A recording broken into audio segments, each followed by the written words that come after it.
Hey guys, it's Jake here with eTrailer. Today we have a 2024 Subaru Forester, and we're going to be taking a look at, and I'm going to show you how to install the eTrailer Class 3 2-inch hitch receiver. Adding a 2-inch hitch receiver to your Forester is going to allow you to haul a couple of different accessories. It's going to allow you to use it with a bike rack. You can put a bike rack on the back, get your bikes to and from the trail. A cargo carrier, if you want to tow a small trailer, you can put a ball mount in the back. You will want to pick up either 4-pole or 7-pole wiring in order to properly get the lighting functions from your Forester to your trailer. Our hitch receiver, being a 2-inch by 2-inch opening, is going to be the most common size out there on the market for accessories, so you should have plenty of options to pick those up. Our hitch pin hole will be a 5/8 diameter hitch pin. This is going to be a standard size, again, for your 2-inch hitch receivers. You can find locking and non-locking hitch pins on our website because our hitch here does not come with one.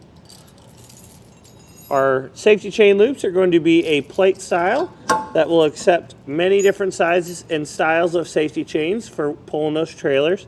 If you have an S-hook style, I highly recommend looping it in from the back so that when it's pulled out straight like this, you can see that it'll bind up if it's hanging straight down, but then when you go to make a turn, it'll hold on just fine, just like that. Now some measurements so you know how it's going to fit on your vehicle. From the center of our hitch pin hole to the outermost part of our bumper, it was about 3 1/4 inches. This is a good measurement to keep in mind for picking up accessories to see whether or not they'll fit on the back of the car properly. If you watch some of our videos, you'll see them give you a measurement from the center of the hitch pin hole and the accessory to the closest part of the accessory. Compare that to that 3 1/4 inches, and that'll tell you whether or not that accessory will fit folded up on the back of your Forester. From the ground to the top inside of the receiver tube, it's about 14.5 inches. That is pretty high off the ground. You shouldn't have to worry about many accessories dragging on the ground, but as you get more and more loaded into those accessories, the back of your vehicle is going to tend to sag a little bit more often. So maybe looking for a 2-inch rise in a bike rack if you're looking for a platform style or a cargo carrier. Look for a 2-inch rise in the shank just to give you a little bit more room.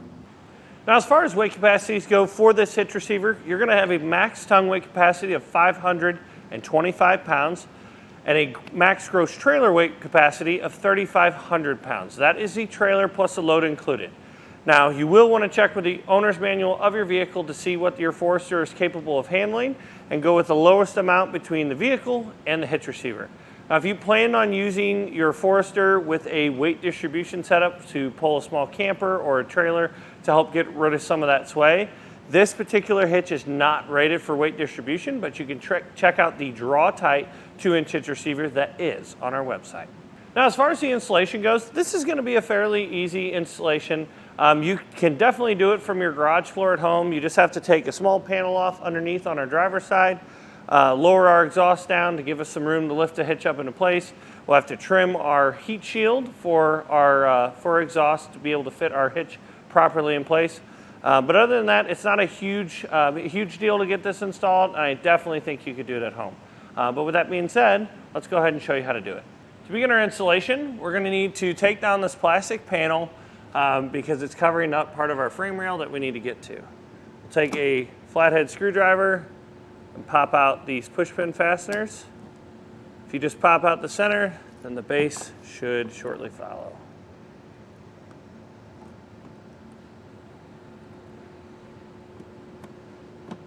And we're going to have 2 more push pin fasteners in our wheel well that are holding our liner to our plastic guard here. So we'll get up there and take those 2 out also.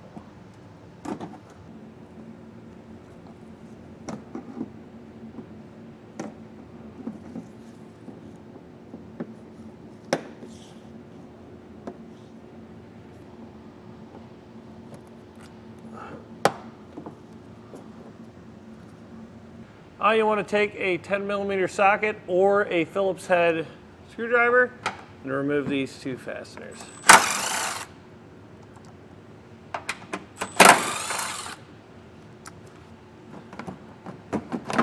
We can take our panel, start pulling it down. It looked like we did end up having 1 more push pin fastener up in our wheel well that we had to remove. Now up behind the fender liner, there is a little tab here that you have to pull out on. We ended up not having to remove that highest up push pin fastener because this is what was holding it on. So we've got this removed. It gives us a lot more room to work here.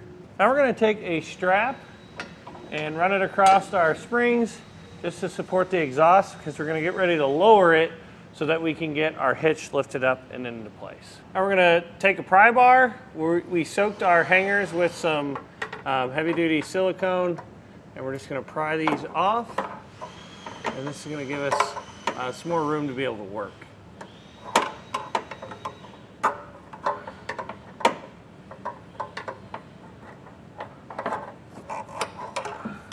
You have one here, and then one over here on the other side. And then if we need to, we've got one more further up on our exhaust that should give us a lot more room.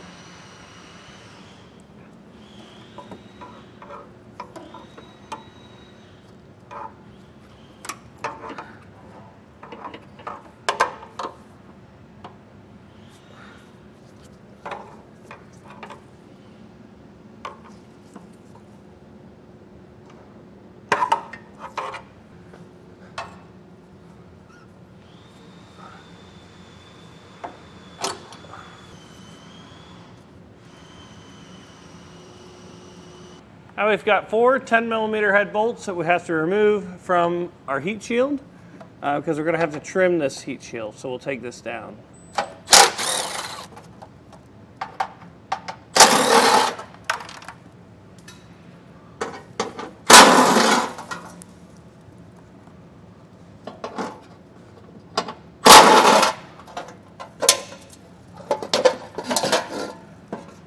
Now you want to take a flathead screwdriver and remove these 3 drain plugs, or the rubber plugs that are covering up our frame rail. We'll do that on both sides.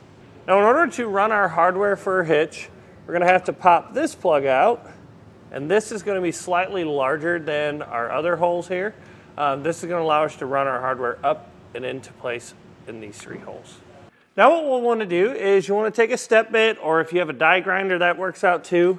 Our access hole here is not going to be large enough to be able to fish wire our hardware up into place. We've got a set of our hardware here, but you can see the head of the bolt doesn't fit up, and neither does our spacer block. So we'll have to open that up so that we can get our hardware up there.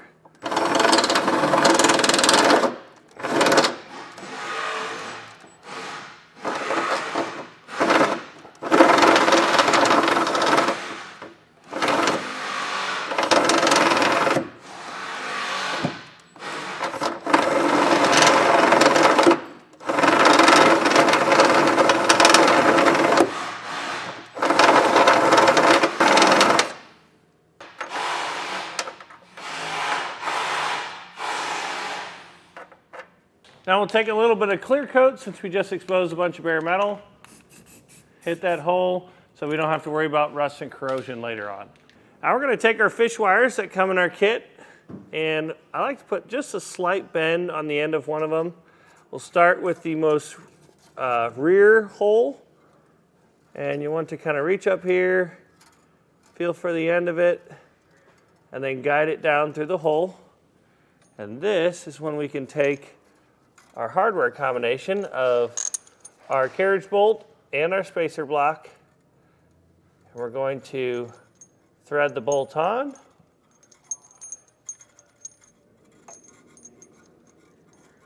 and we can take our carriage bolt, slide it up through our access hole, followed by the rest of the hardware. Pull it down through the hole, and we're going to repeat that same process for our remaining 2 holes on the driver's side, and then do the same on the passenger side. Before we lift our hitch into place, we're going to have to trim our heat shield. We'll mark it out the way that it shows in our diagram. You see a little M marking and an R with an arrow. You just need to cut essentially that whole section off. We're just going to use a set of tin snips in order to do this.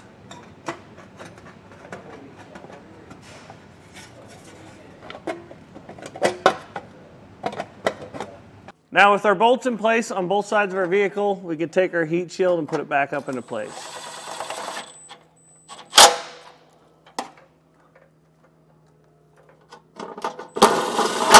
Now with the next set of hands, we'll lift our hitch up into place. We want to line up the bolts with the holes in the hitch, and then thread on our flange nut.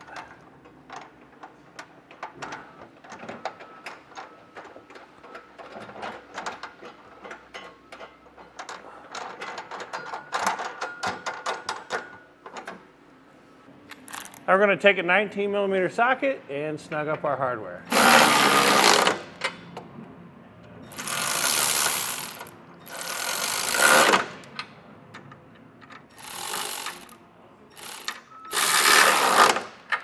Now we'll grab our torque wrench and torque down our hardware to the specifications in the instructions. If you don't have a torque wrench, we have some on our website, or if this is the only job that you know you'll be doing with it, you can always rent one from your local auto parts store.